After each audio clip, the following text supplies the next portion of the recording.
We got a lot to cover this week. We're going to cover Chapter 7, oil and gas, and what I'm going to do in the first little bit here.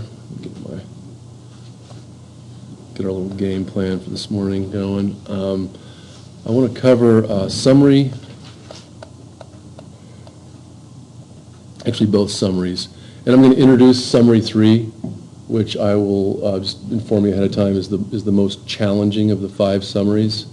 And I'm going to tell you a few pitfalls from summary 2. And in fact, why don't I just do that now? So the first one that I'm seeing a lot of times is people will not use their own title. They'll just say review of whatever the title they were reviewing. So use your own title. Some are very creative. One was, oh gosh, what was it? Carbon capture or carbon rapture. Like we're either going to catch it or the Armageddon is going to happen. So I don't remember who to attribute that to. But, so once you've written your summary, think of some catchy title that really summarize. And that's what gets people to read your paper. So, catchy title. Another one I've seen a lot of times is the paper itself won't be cited in the document. So, to cite something. Do you want API or? I'll tell you exactly what I want. Okay. I want the Harvard style. Harvard style. So, in his paper, Layton, 2008, said, or in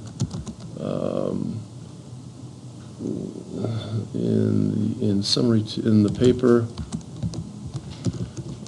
Or let's just say there were 4 carbon sequestration technologies discussed. Let's just say Jones and Smith, 2014. So those are 2 ways to do it. You're going to have the author and the year. If you don't use the author's name as part of the sentence structure, you just put the year in parentheses. If you are using the author's name in the sentence structure, then you put the year in parentheses. So that's basically it. And if there are more than 3 authors, just say Johnson et al. Whatever year. Put a comma there, and that's it. It's super simple. And then another thing I'm seeing, so citations. Man, that's sloppy writing. Citation, Harvard style. And the reason for that,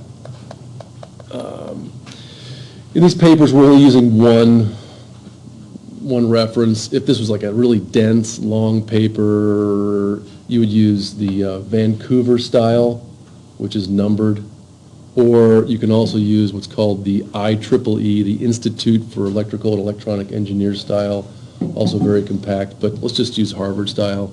If you want to use one of the other 2, I'm not going to count it off, but this is the one I prefer. The reason is that if you're reading in a subject that you're familiar, or even not familiar, you hear the author's name, and you're like, oh, Steve Running, 2015. I know Steve Running. I don't have to go and dig through to then connect whatever I just read, thoughts throwing through my brain with other things that Running has done. That's the justification there. Okay, the other big flaw I'm seeing is just the reference section.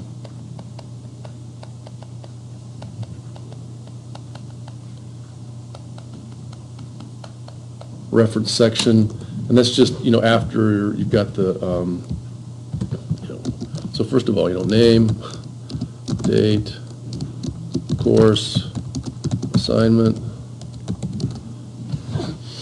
This is the reference section? No. Title.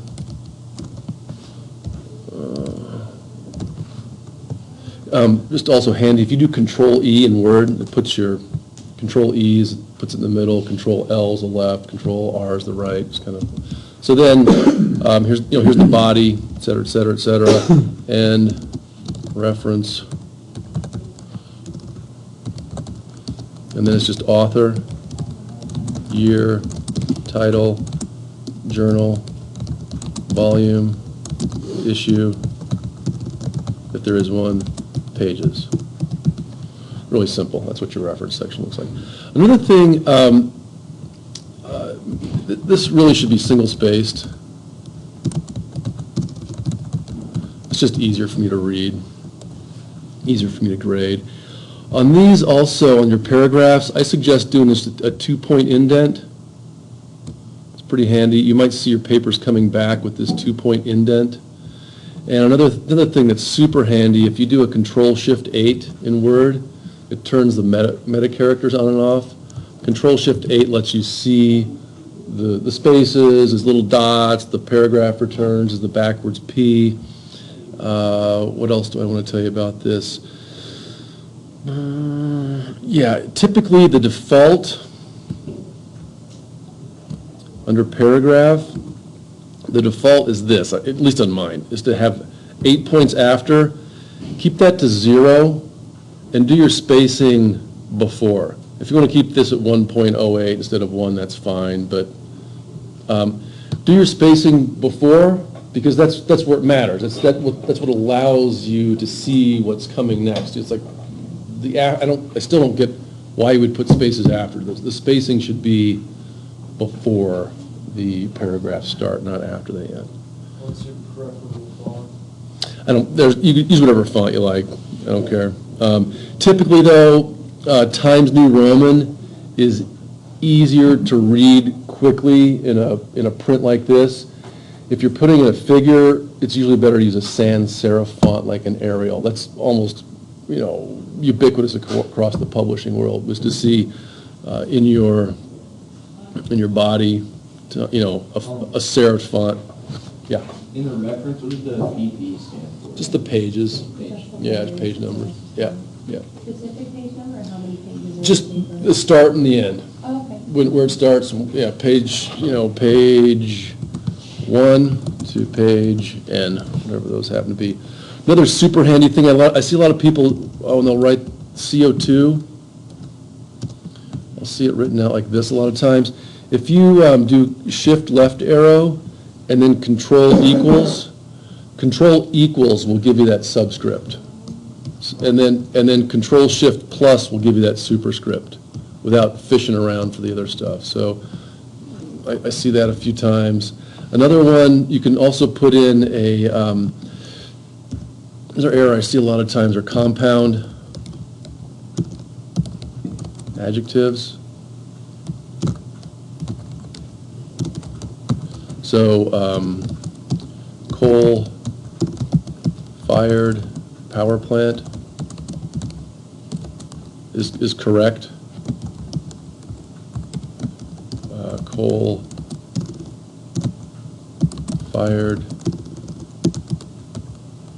power plant incorrect. So Control-Shift-8. Coal-fired is a compound adjective. It lets you know that both of those words go together to modify power plant. Those are the main things I'm seeing. Yeah. Also, lack of numeric language. When it's in there, it's good. I mean, I've seen some really, especially this last this last summary, some really good language. Putting in the numbers, the percentages, the megawatts, the dollars. Working in the actual symbols, the dollar symbol, the euro symbol. So that's really good when I see it. So keep, if you're doing that, great. If not, start working that quantitative language into your papers. It'll really help with, well, it'll really help you with the problem sets too. Okay. So those are the main things I'm seeing. And if you forget this, I'm just going to knock 10% off your grade. So if you're like, oh, why did I get a 9? Well, it's because you just forgot to put in the reference section. Okay. Is that on your, sorry, is that on your summary instruction? I think it is. It better be. Yeah, let me take a look. Like citing your sources, you're like, I don't care if you cite. Oh, really? I don't remember you mentioning sources either, so. All right. Show me. Just my personal feedback. Show me that tape, and I'll agree with you. Oh, Let's yeah, get a I'm let's get a sure I could find it. let's get a fact check on that. Well, if I misled you previously, I apologize. No, you do have to cite it. We can dig into it if it's not there. I apologize, but going forward, I think we'll be fine. I don't think it's going to kill anybody's grade. So should we have just finished exam 3 or summary 2? Oh, good question. Where are we in the course? Because I've just been out of town, so. No problem. Yeah, let's just take a look. Yeah, it's worth going over. I still have a few people who have yet to read the syllabus, so I'm not accusing you. Not accusing you. I'm just saying I'll just go over the syllabus. Summary 2 and exam 3 should be done. Well, so exam 3 should have just been done. Yeah. Exam 3 this week, this last week, and summary 2 the week before. Okay, cool. Yeah. So we But it's just still open, I just checked. we just wrapped up. We just wrapped up week 6, so exam 3 is ready. Yeah, due. It's due. Yeah, it is due because it is week 7. So. Didn't you send an email saying it was due by before this? Well, here, I'll just, to make it really simple, all those things are due, because we're in week 7. Yeah. Got it. Yeah, and next week, all those things will be due. The week after that, all those things will be due. Just do them all in week 14, it'll be fine. So that's how the due dates work. And I've been relatively lax. Yeah, I mean, I just, this morning I graded 3 summary 1s that were just turned in, 3 weeks late, but I graded them, I didn't count them off, so just get them done. Yeah.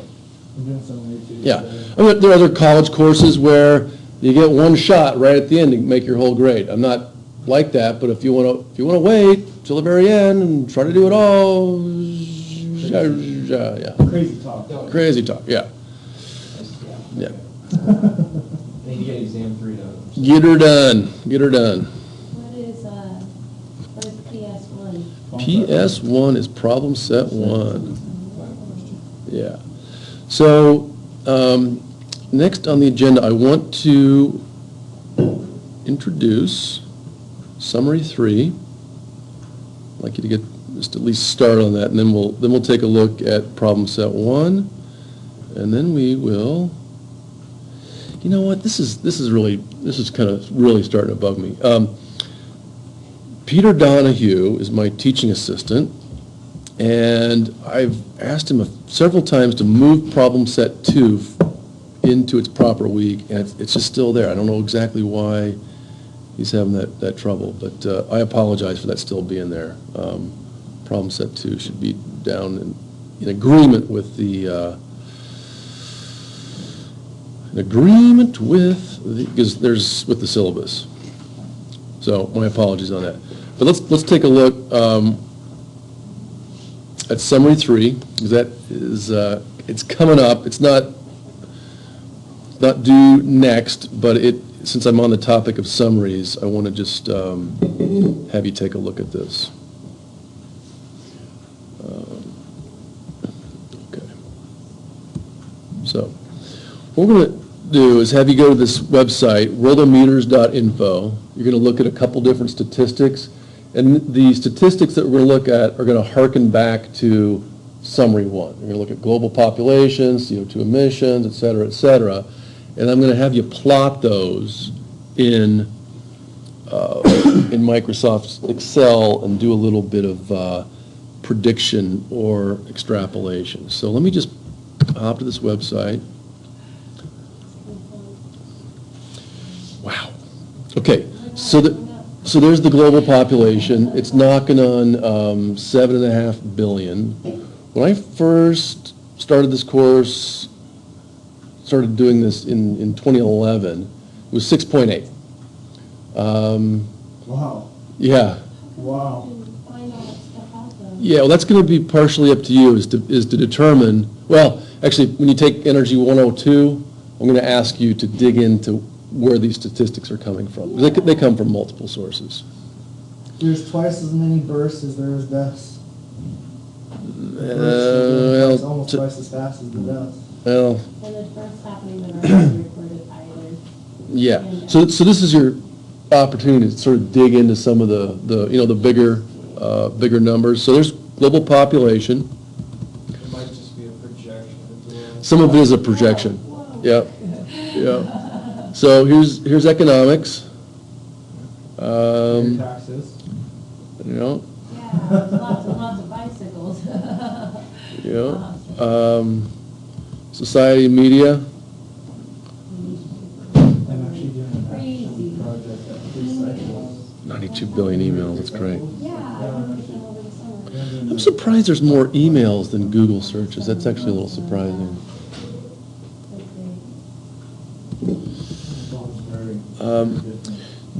This is the other statistic I'm going to ask you to look at. So tons of CO2 emitted this year.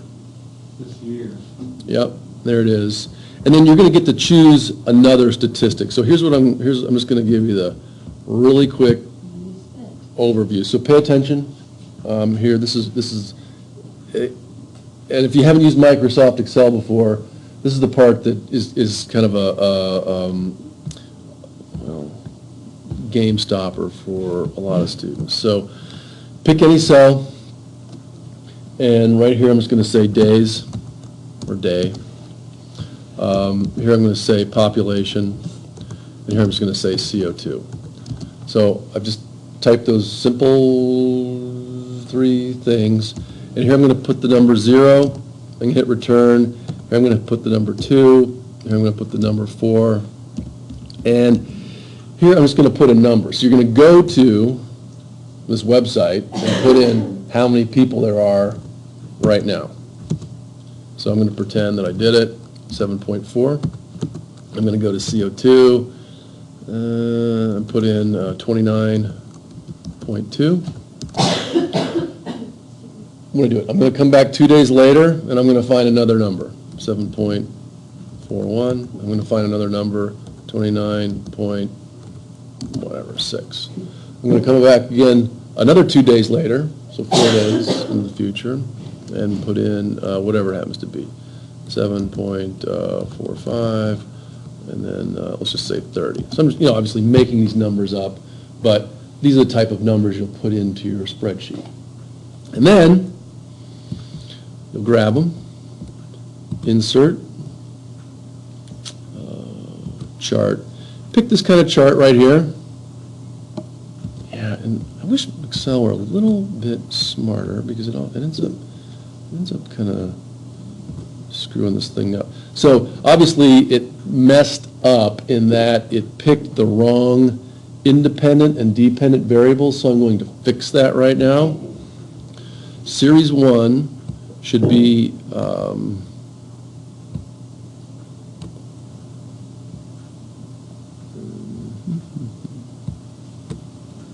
here.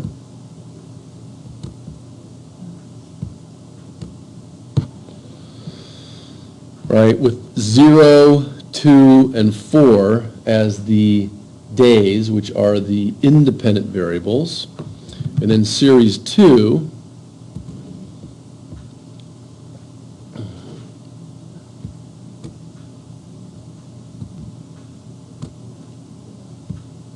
I'm just using my mouse to do this, just because it's kind of handy. Shape the box. And then series 3 is meaningless, obviously, so I'll just delete that. Okay, and now I can click again, Series 1. If I do a right-click on it, format that series, I'm going to keep it on the primary axis, which is fine. And I'm going to come over. This is what I'm looking for is the. I want to grab this as my title. Axis title.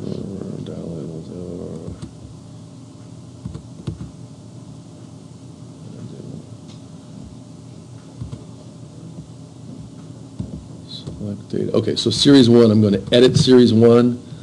The series name is population. Hit OK on that. And then Series 2, I'm going to edit it and select CO2. Okay. So this will get us started. And then Series 2, I'm going to plot with a right click, format. I don't want the data point, I want the whole line. Format data series. I'm going to put that on the secondary axis. Okay, so now we'll have population plotted. And another thing we're probably going to want to do here is another hang up on summary 3. You have to make sure that you can tell which axis is which. So, one way to do that would just be to make this font. Let's just make the font be, we just make the font be blue, just like the curve is. That's one way to do it. And then over here,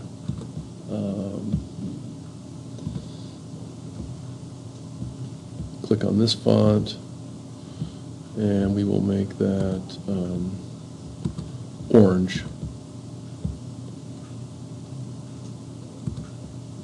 So that's one way to get these guys. And then you're going to want to add labels. So if I come over here, add that, add axis titles. So this is just going to be population.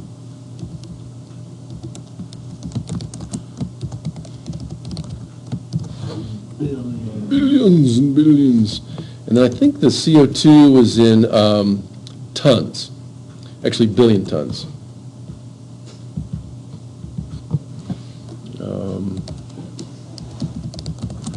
Billions of tons. What's the difference between tons, TONS, and yes, just About 240 pounds. Is that what it is? Yeah, I think it's TON is just the short ton, 2,000, and then the ton is, well, is the, 240. because it's the equivalent of a metric ton.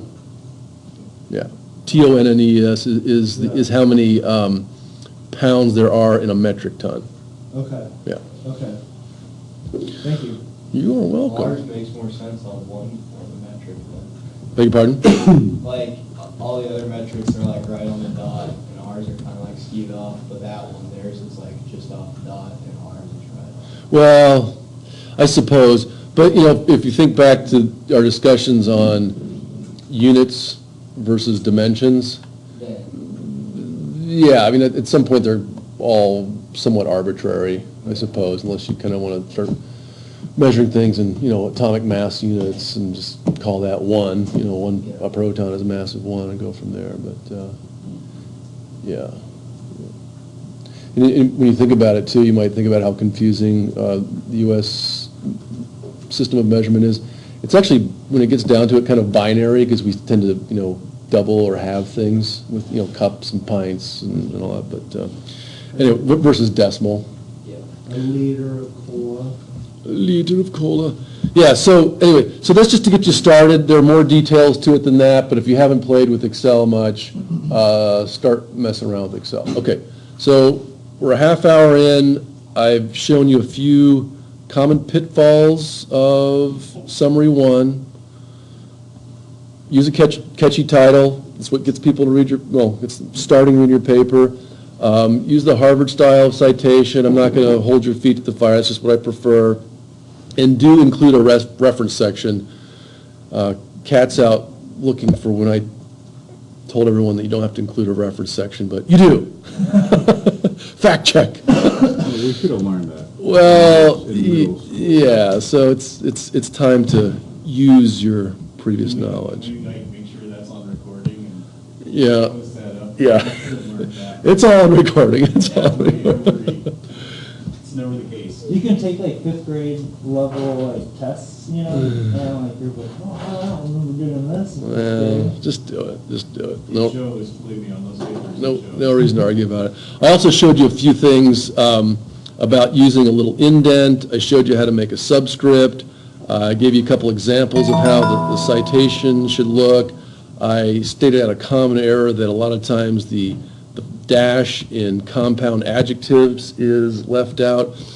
Those of you who are using numeric language, quantitative language, you're doing a great job of it. If you're not, start putting that into your language. Single space it for me, please, and also put, go up to this little paragraph tab, and just put a 6-point space in before your paragraphs, and get rid of the spacing after. It's just more legible, that's all.